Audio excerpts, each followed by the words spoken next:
are just, kind of exploring different options to define operating models around AI, right? Some organizations have set up their own AI teams, etc., and potentially us a business owner and security has traditionally have their own operating models, etc., right? But do you see how this will play out in the future, where AI and security become two important considerations for organizations to build resilience?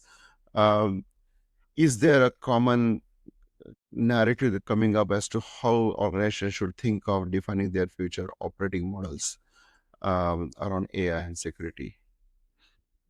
That's a very interesting topic. I had some thought on that, but honestly, I haven't seen much in what I can see in the industry to talk about like more like not on the resiliency side, and how like a more like fundamental strategic piece AI can be in business. Um, I'm not 100% sure that we are at that point to start having those discussions yet because everything else is so immature at the moment. Um, but I would see that it would play a big part in organizations in the near future. Just by, as I mentioned before, AIs can work at least 10 times faster than us humans.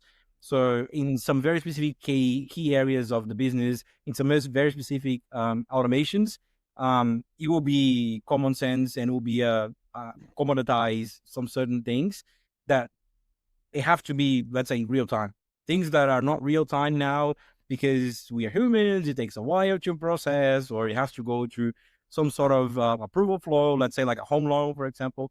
Those things will be instantaneous because that AI model will have so much information about us that will be able to tell, like, yes, this person will pay appropriately, so give them the loan. That person will not pay because we have enough information. And it gets to kind of like a minority report kind of area, like predicting things before they happen. That gets a little bit murky, and there's a lot of ethical concerns around that. They're also still evolving. But I see AI playing a big part in the future.